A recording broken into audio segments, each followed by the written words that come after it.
Boa noite a todos.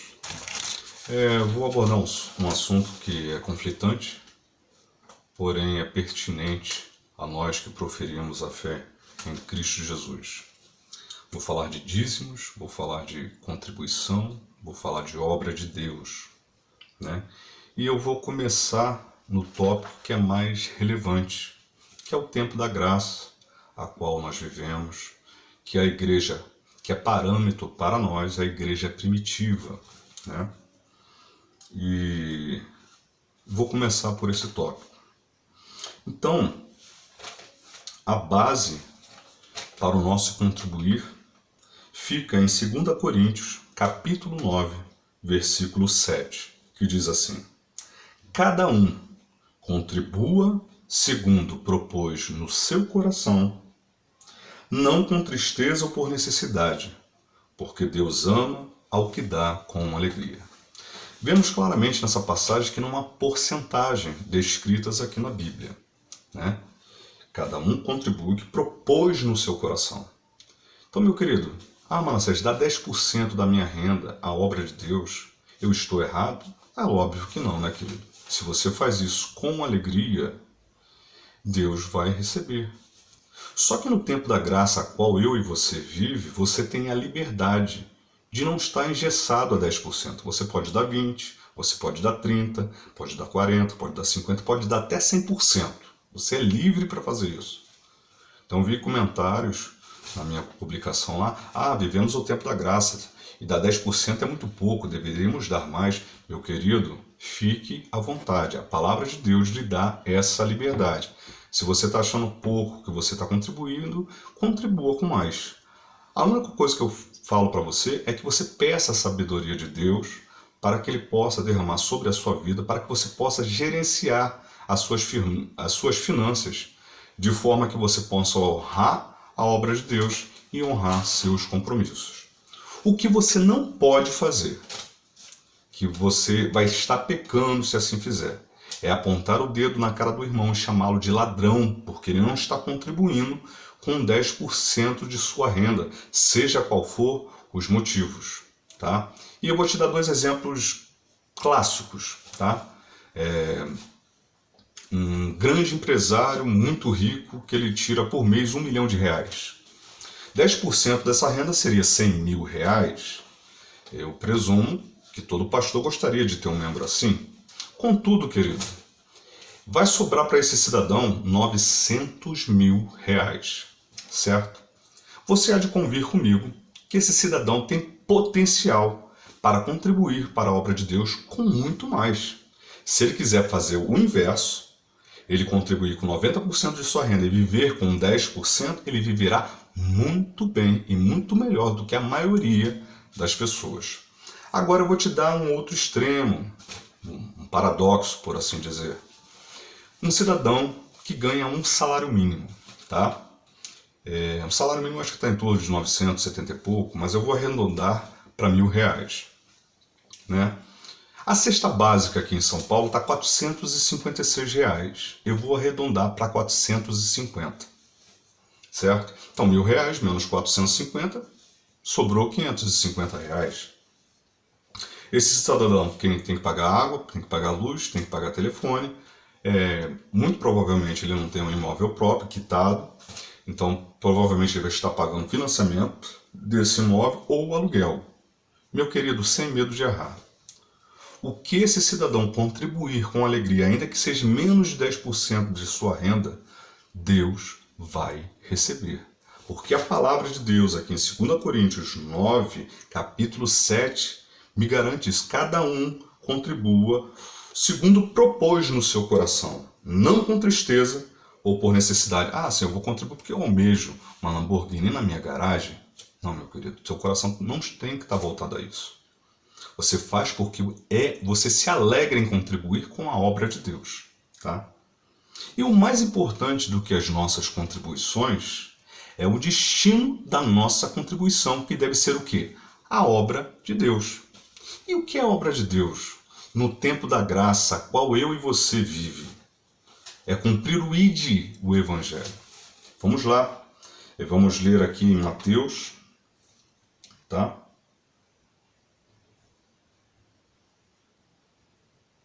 Mateus 28,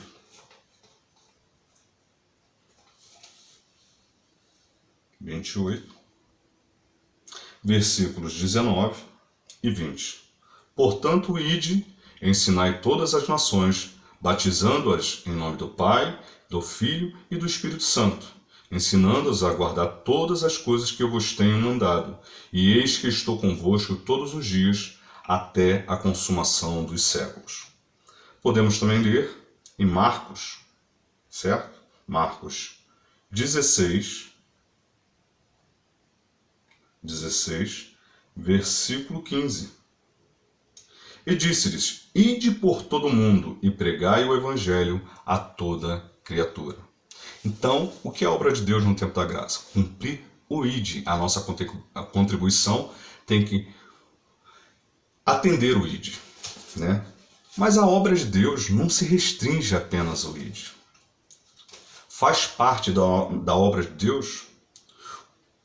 Nossa contribuição tem que atender no tempo da graça a necessidade dos santos, nossos irmãos em Cristo, que estão passando por dificuldades financeiras. Vamos confirmar isso em 1 Coríntios, versículo 16,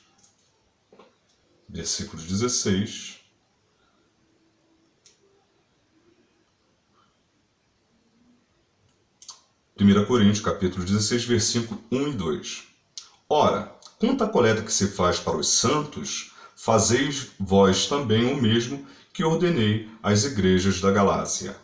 No primeiro dia da semana, cada um de vós ponha de parte o que puder ajuntar, conforme a sua prosperidade, para que não se façam as coletas quando eu chegar. Tá? Atos,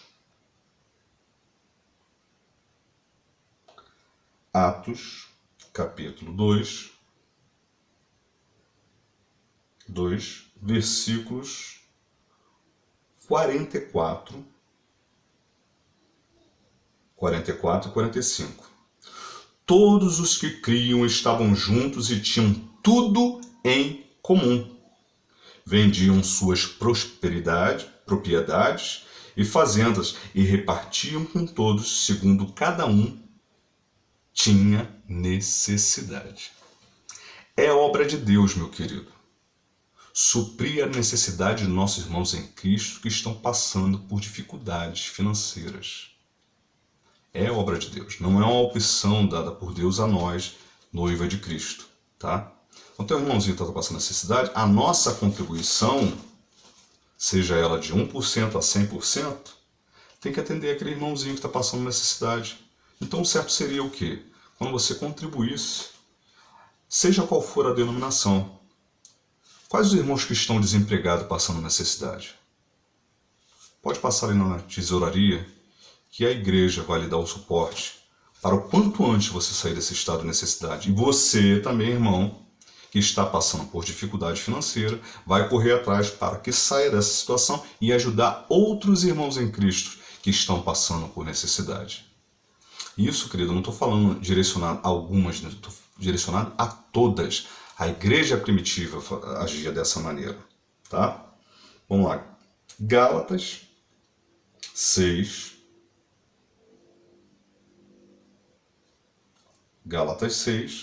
versículo 9 e 10. E levantaram-se alguns que eram da sinagoga, chamados dos libertos, e dos sirineus, e dos alexandrinos, e dos que eram da Sicília e da Ásia, e disputavam com Estevão. E não podiam resistir à sabedoria e ao espírito com que falava. Não, perdão, querido.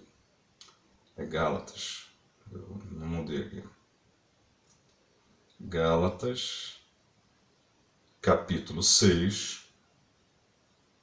Gálatas, capítulo 6, versículo 9 e 10. E não nos cansemos de fazer o bem, porque a seu tempo ceifaremos, se não houvermos desfalecido. Então, enquanto temos tempo, façamos o bem a todos, mas principalmente aos domésticos da fé. Vamos ler também em Mateus 25. Mateus 25, versículo 31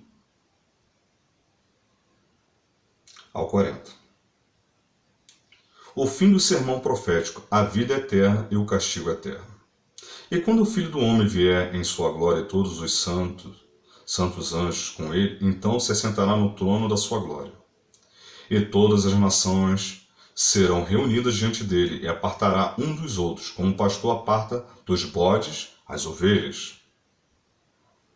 E porá as ovelhas à sua direita, mas as bodes à esquerda. Então dirá o rei aos que estiverem à sua direita: Vinde benditos de meu Pai, possuí por herança o reino que vos está preparado desde a fundação do mundo. Porque tive fome, e deste-me de comer. Tive sede, e deste-me de beber. Era estrangeiro, e hospedaste-me. Estava nu, e vestiste-me. Adoeci, e visitaste-me. Estive na prisão, e foste ver-me. Então os justos lhe responderão, dizendo: Senhor, quando te vimos com fome, te demos de comer, ou com sede te demos de beber? E quando te vimos estrangeiro, te hospedamos, ou nu e te vestimos? E quando te vimos enfermo, ou na prisão e fomos ver-te? E respondendo o rei lhes dirá: Em verdade vos digo, que quando fizeste a um destes meus pequeninos irmãos, a mim o fizeste. Isso aqui, meu querido, não é figurado não. Isso aqui é literal, tá?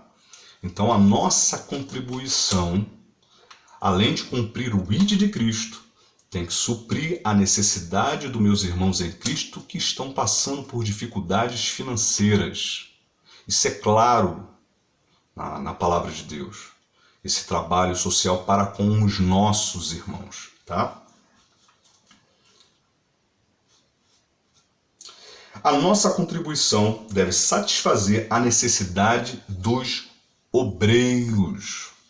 Entenda, querido, que obreiro é aquela pessoa que trabalha exclusivamente para a obra de Deus.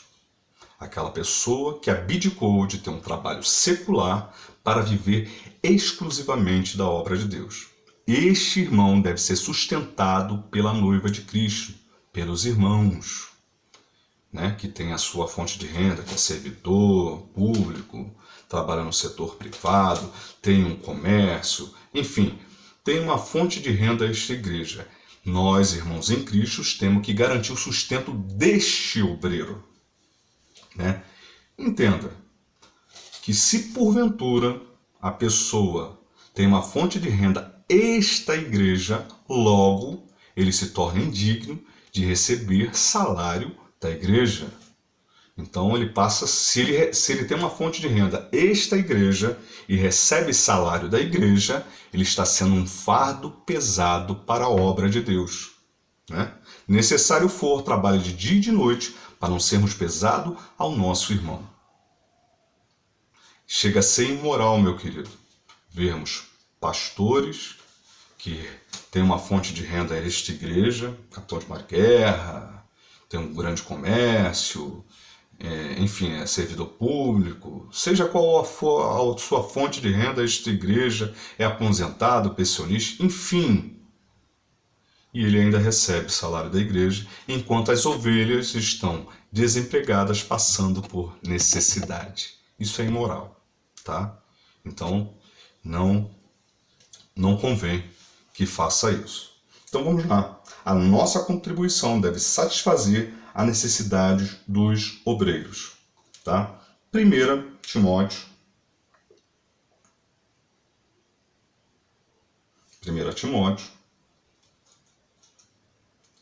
capítulo 5, versículos 17 e 18. Os presbíteros que governam bem sejam estimados por dignos de duplicata honra, principalmente os que trabalham na palavra e na doutrina. Porque diz a Escritura, não ligarás a boca ao boi que debulha, e digno é o obreiro do seu salário. Tá? Não ser pesado a igreja, 2 Tessalonicenses, né? 2 Tessalonicenses 3, versículo 8. Nem de graça comemos o pão de homem algum, mas com trabalho e fadiga, trabalhando noite e dia, para não sermos pesado a nenhum de vós. 1 Tessalonicenses 2, versículo 9. Porque bem vos lembrais, irmãos, do nosso trabalho e fadiga, pois trabalhando noite e dia, para não sermos pesado a nenhum de vós, pois pregamos o Evangelho de Deus. Tá? Então, assim, aqui é muito claro. O obreiro é aquela pessoa que trabalha exclusivamente da obra, que abdicou de ter um trabalho secular para viver exclusivamente da obra de Deus. E nós, irmãos, em Cristo, com a nossa contribuição, seja de 1 a 100%, devemos sustentar esse irmão. E diga-se passagem, com dignidade, tá? Se você tem amor à obra de Deus, você contribui. É prazeroso contribuir para a obra de Deus. Eu vos pergunto, irmãos, seja qual for a denominação, qual igreja está próximo dessa atividade da igreja primitiva, que é parâmetro para nós hoje? Nenhuma, né? Pois é.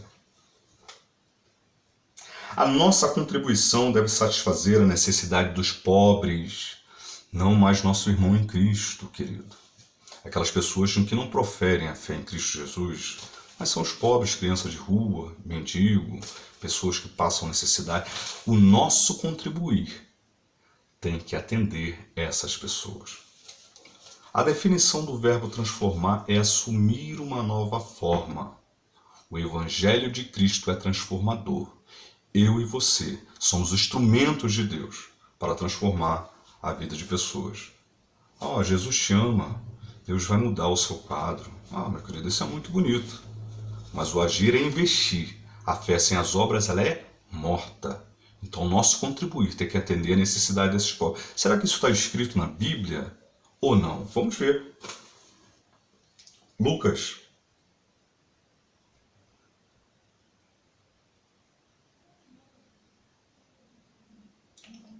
Lucas 12. Lucas 12, versículos 33 e 34. Vendei o que tendes e dai esmolas, e fazei para vós bolsas que não se envelheçam, tesouros nos céus que nunca acabem, aonde não chega o ladrão e a traça não rói. Porque onde estiver o vosso tesouro, ali estará também o vosso coração. Vendei o que tendes e dai esmolas, e fazei para vós bolsas que não se envelheçam, e tesouros no céu que nunca acabem, aonde não chega o ladrão e a traça não rói. É fazer coisas para atender a necessidade do pobre. Tá? Efésios.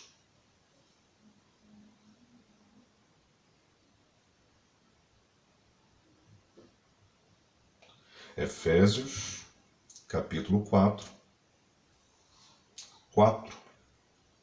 versículo 28. Aquele que furtava, não furte mais. Antes trabalhe, fazendo com as mãos o que é bom, para que tenha o que repartir com o que tiver necessidade. Tá? Tiago,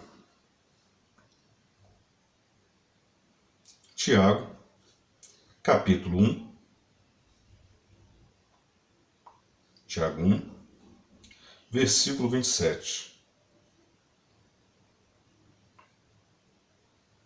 A religião pura e imaculada para com Deus, o Pai, é esta: visitar os órfãos e as viúvas nas suas tribulações e guardar-se da corrupção do mundo. Tá?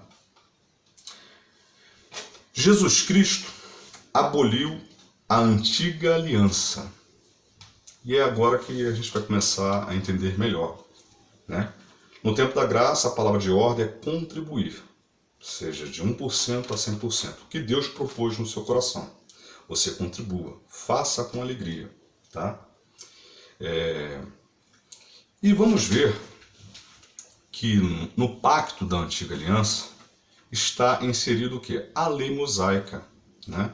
Que ela tem 660 preceitos, que são ordenanças e proibições. Está incluso nessas leis os dízimos. Veja bem que eu conjuguei no plural, porque na época de Moisés não se dava o dízimo, se dava os dízimos. E isso tudo foi abolido por Cristo Jesus. O fim da lei é Cristo, tá? O fim da lei é Cristo. E depois, irmãos, eu vou ir lá e vou descrever, né, o que eram os dízimos. Ah, Manassés, não é a mesma coisa eu dar 10% da minha renda à obra de Deus? Eu não estou dando dízimo? Não, querido, não. Você está contribuindo com 10% da sua renda. Isso é bom, é agradável aos olhos do Senhor. Os dízimos descritos na Bíblia, a única coisa que se assemelha a isso é a porcentagem de 10%. Você vai ver comigo, se você assistiu o vídeo até o final, que os dízimos descritos na Bíblia, que foram abolidos, não tem nada a ver com isso. Tinha que estar descrito assim: a lei foi abolida, foi abrogada, salvo os dízimos. Isso é um tiro no pé, querido, para a obra de Deus? Óbvio que não. Por quê? Aboliu-se isso, mas Deus deu um norte para mim e para você como contribuir para a obra dele e descreveu o que é obra de Deus, tá? Jesus Cristo aboliu a antiga aliança. Vamos lá ver Romanos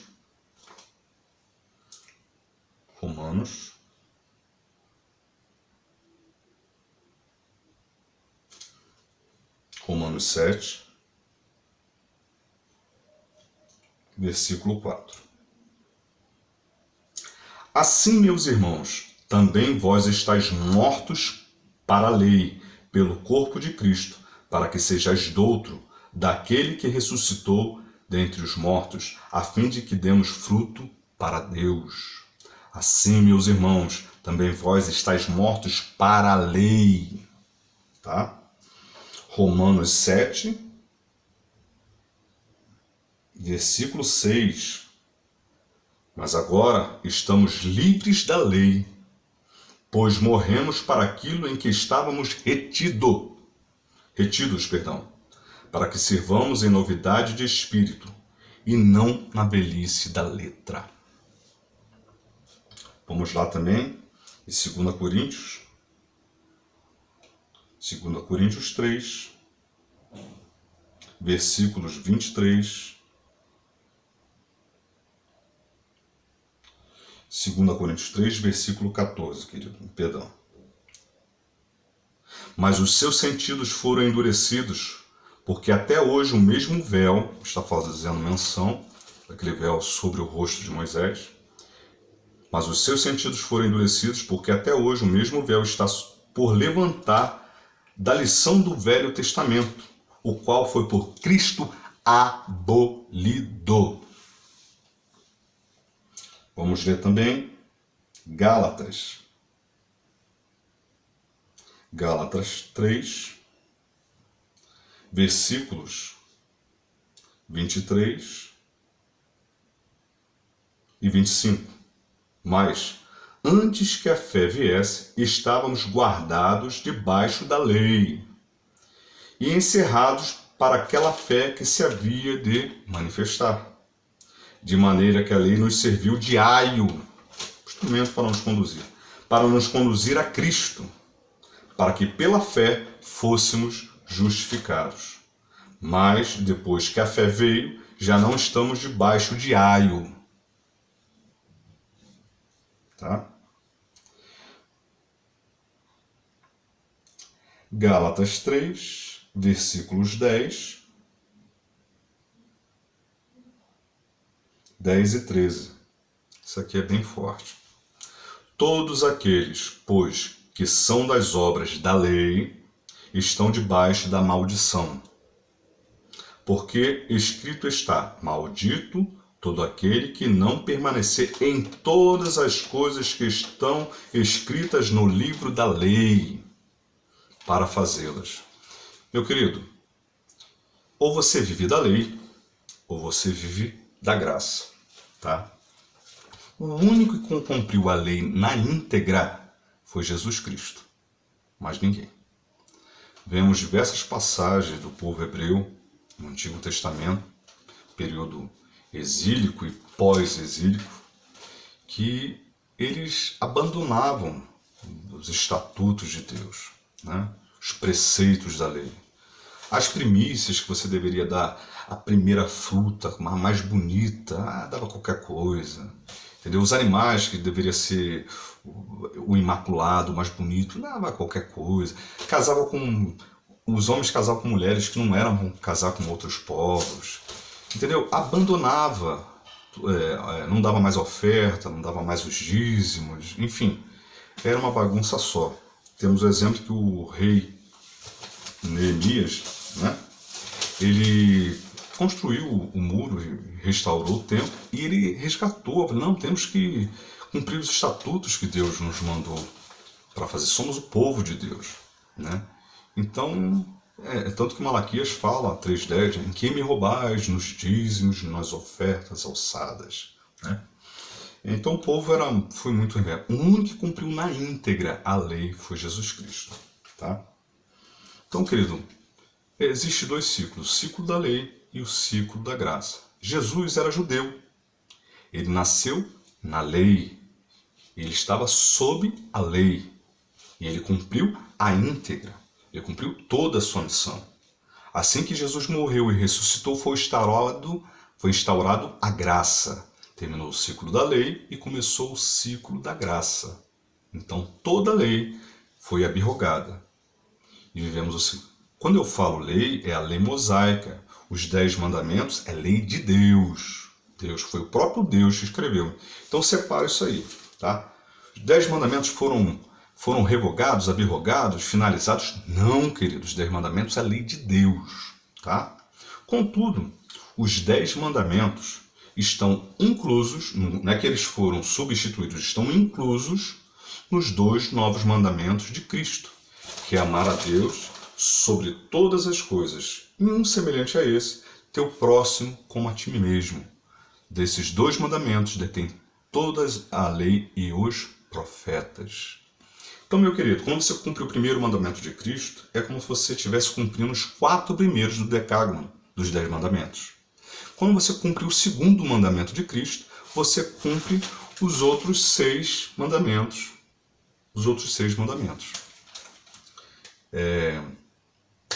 Guardar o sábado é mandamento de Deus? Sim, meu querido, é mandamento de Deus. Agora eu vou dar um parecer pessoal meu a respeito do sábado. A palavra de Deus diz assim: quem achar a sua vida, perdê-la-á. Mas quem perder a sua vida, por amor de mim, achá-la-á. O apóstolo Paulo fala: não vivo eu, mas Cristo vive em mim. Então, meu querido, você vai guardar o sábado? Não, você vai guardar toda a sua vida. Percebe que é para mais, nunca para menos. A graça ela é muito mais ampla. Percebe? A lei era específica para aquela nação, aquele povo. A graça é para todos nós, né?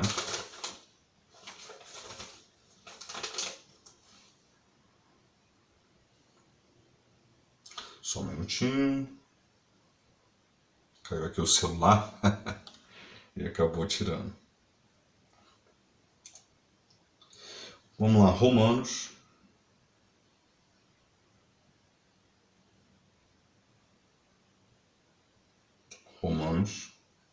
capítulo 10, versículo 4. Porque o fim da lei é Cristo, para a justiça de todo aquele que crê. Então, meu querido, fique bem claro isso. Toda lei mosaica, tem os preceitos da lei, que são as ordenanças e as proibições, foram tudo abolido. E está incluso os dízimos. Meu querido, isso é um tiro no pé que Deus deu? Naturalmente não, queria te dar o norte que você deve contribuir. Quem ama, contribui.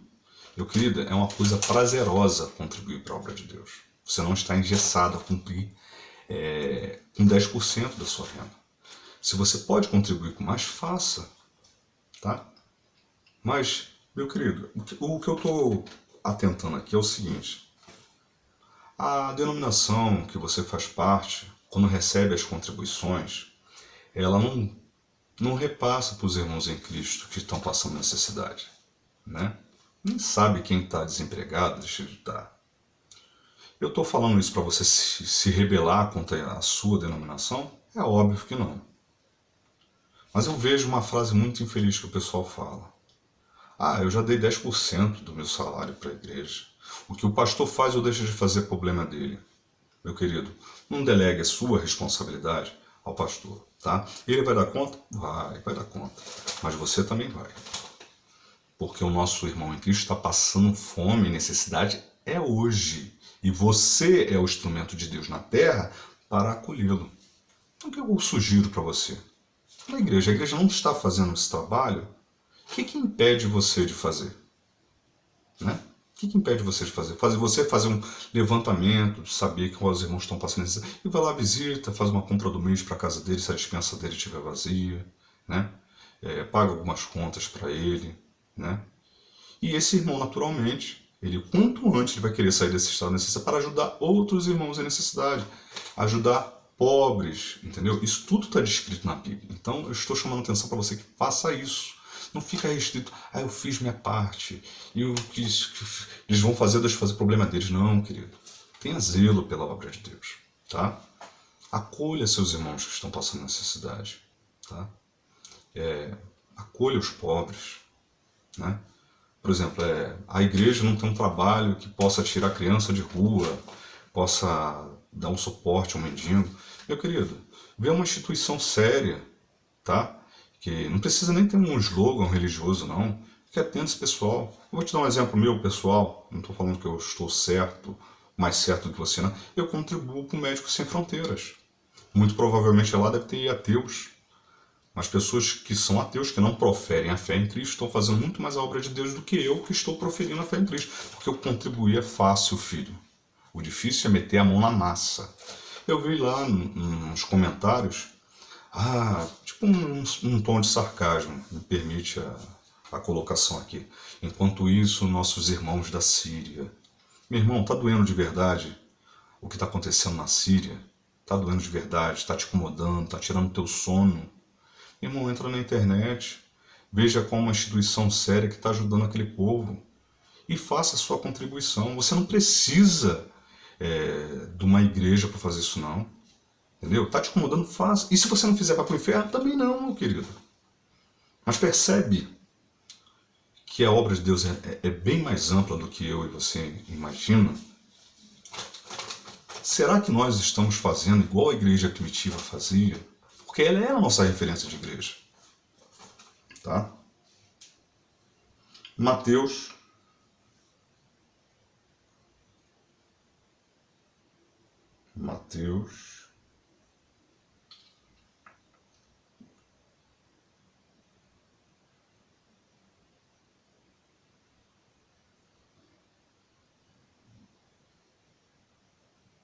Mateus, capítulo 5, versículo 17. Isso aqui pode parecer controverso, mas não é, tá? Contraditório, mas não é, tá? Não cuideis que vim destruir a lei ou os profetas. Não vim abrogar, mas cumprir.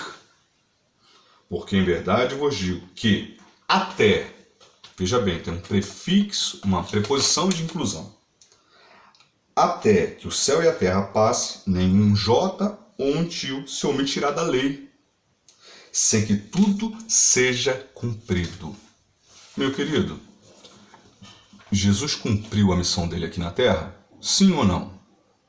Cumpriu, meu querido. E cumpriu muito bem, cumpriu com louvor.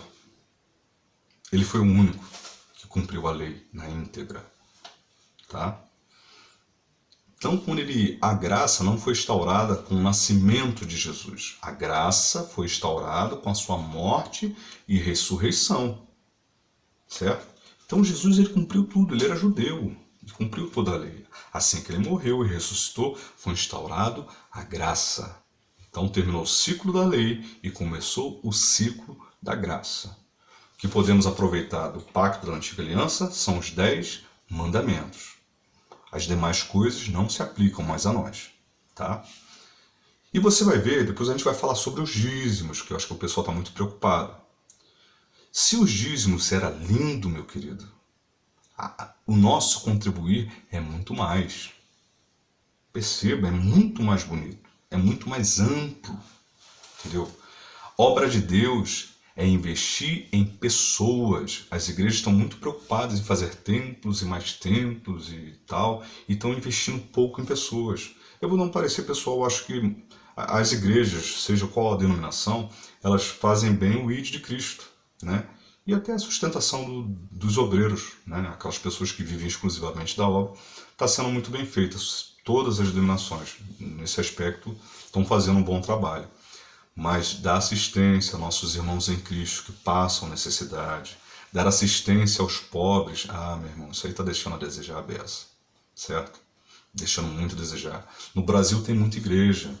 Eu acho que poderíamos dar um tempo de construir igreja e construir uma instituição que tirasse crianças de rua, desse alimento a elas, vestimentas, ensinamento para elas poderem ser inseridas quando adultos no mercado de trabalho e conjugado a isso tudo falar do amor de Deus. Nossa contribuição deveria fazer isso. Toda vez que eu vejo uma criança de rua ou um mendigo, brada em meu coração que a obra de Deus não está sendo feita como deveria. Não falo eu de mim, querido, eu falo à luz da Bíblia, tá? Vamos lá, Hebreus.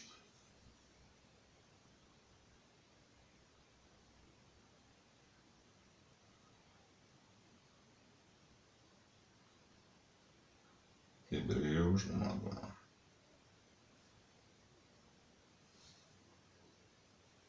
Hebreus 4, versículo 14 e 16. Cristo é superior aos sumos sacerdotes do antigo pacto. Visto que temos um grande sumo sacerdote, Jesus, Filho de Deus, que penetrou nos céus, retenhamos firmemente a nossa confissão. Porque não temos um sumo sacerdote que não possa compadecer-se das nossas fraquezas, porém um que, como nós, em tudo foi tentado, mas sem pecado. Cheguemos, pois, com confiança ao trono da graça, para que possamos alcançar misericórdia e achar graça, a fim de sermos ajudados em tempo oportuno. Tá? Hebreus 7, versículo 1. O sacerdócio de Melquisedeque era a figura do sacerdócio eterno de Cristo. Tá? Aí é que agora já vai começar a falar dos dízimos. Porque o primeiro, à luz da Bíblia, a dar o dízimo foi Abrão, que depois mudou seu nome para Abraão. Ele deu dízimo dos despojos de uma guerra. Ele combateu uns 5 reis, venceu. Do que ele conquistou dessa guerra, ele deu dízimo dos despojos dessa guerra a Melquisedeque. Tipifica a pessoa de Cristo Jesus. Não há registros, querido, na Bíblia que ele tenha dado continuidade dessa prática. Tá? E se ele não o fez, ele não estava errado, porque era antes da lei. Você percebe? Antes da lei. O segundo a dar o dízimo foi Jacó. Né? Ele fez um voto. Né? Você faz voto com obrigação? É óbvio que não, querido. Não se faz voto com obrigação. Ele fez um voto.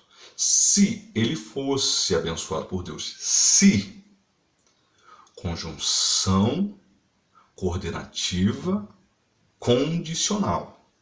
Percebe? Se ele fosse abençoado por Deus, ele daria o dízimo de tudo. Deus é fiel e o abençoou. E eu creio piamente que ele deu o dízimo de tudo. Mas era antes da lei. Percebe? Ele fez um voto e ele ficou obrigado pelo voto. Na lei mosaica, não era a opção dar os dízimos, percebe? No plural, os dízimos. Você dá os dízimos? Não. Então, meu querido, é isso que eu quero falar para você. Quando você contribui com 10% da sua renda, na verdade você está contribuindo com 10% da sua renda para a obra de Deus. Isso é bom, agradável. Deus se alegra desde que você faça com alegria. Mas isso não é dízimo. E vamos falar, vou mostrar para você o que era dízimo. Tinha que estar escrito assim: foi abolida a lei, salvo os dízimos. E se não fosse abolido, deveríamos dar os dízimos como é descrito na Bíblia, porque eu e você não temos autonomia de mudarmos um tio ou uma vírgula da palavra de Deus. Mas isso, querido, não se preocupa com isso. Você dá 10% para a obra de Deus, continue dando, dê com alegria. Mas, meu amado, amplia teus horizontes, pelo amor de Deus. Não fica com aquele coração: eu já contribuí com 10%, o que a igreja faz, deixa de fazer, esse é problema dele. Não, meu querido. Faz o levantamento dos irmãos que estão passando de necessidade, que estão desempregados. Vai lá, dá um suporte a ele. Tá? Você vê uma pessoa na rua passando necessidade, ele foi até você, você é um instrumento de Deus na terra, abençoa a vida dele. Fale do amor de Deus. É muito bonito chegarmos assim num irmão em Cristo e dar uma... meu irmão, como é que está a sua vida? Eu estou pastor com dificuldade. Meu querido, Deus proverá. E aí?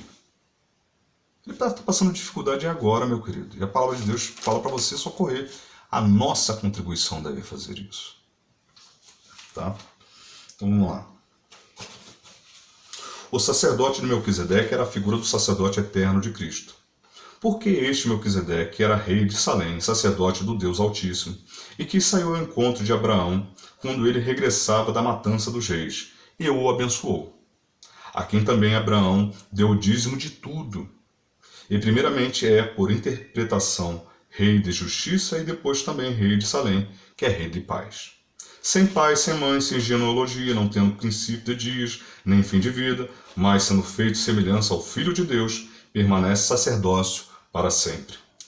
Considerai, pois, quão grande era este, a quem até o patriarca Abraão deu o dízimo dos despojo de guerra. Ou seja, ele deu o dízimo do que ele conquistou da guerra, não era o que era dele. E ele deu de tudo. E dentre os filhos de Levi, recebe o sacerdote, tem ordem, segundo a lei, de tomar o dízimo do povo, isto é, de seus irmãos, ainda que tenham descendido de Abraão. Mas aquele cuja genealogia não tem contada entre eles tomou dízimos de Abraão e abençoou o que tinha as promessas. Ora, sem contradição alguma, o menor é abençoado pelo maior. E aqui certamente tomam dízimo homens que morrem ali, porém aquele de quem se testifica que vive. E para assim dizer, por meio de Abraão até Levi, que recebe dízimos, pagou dízimos. Porque aí ainda ele estava nos lombos de seu pai, quando Melquisedeque lhe saiu ao encontro. De sorte que, se a perfeição fosse pelo sacerdócio levítico, porque sob ele o povo recebeu a lei, que necessidade havia logo de outro sacerdote se levantasse segundo a ordem de Melquisedeque, e não fosse chamado segundo a ordem de Arão. Porque, mudando-se o sacerdócio, necessariamente se faz também mudança da lei. Porque aquele de quem essas coisas se diz pertence a outra tribo, da qual ninguém serviu ao altar. E visto ser manifesto que o nosso Senhor procedeu de Judá, e concernentemente a essa tribo nunca Moisés falou do sacerdócio, e muito mais manifesto ainda se, a semelhança de Melquisedeque, se levantar outro sacerdote, que não foi feito segundo a lei do mandamento carnal, mas segundo a virtude da vida incorruptível. Porque dele assim se testifica: tu és sacerdote eternamente, Jesus Cristo, segundo a ordem de Melquisedeque. Porque o precedente mandamento é abrogado, revogado, finalizado, não tem mais valia. Porque o precedente mandamento é abrogado por causa da sua fraqueza e inutilidade. Pois a lei nenhuma coisa aperfeiçoou. E desta sorte é introduzida uma melhor esperança, Jesus Cristo, pela qual chegamos a Deus. Mas este, com juramento por aquele que lhe disse: jurou o Senhor e não se arrependerá, tu és sacerdote eternamente segundo a ordem de Melquisedeque. De tanto melhor concerto, Jesus foi feito fiador, meu querido. Ele pagou um alto preço.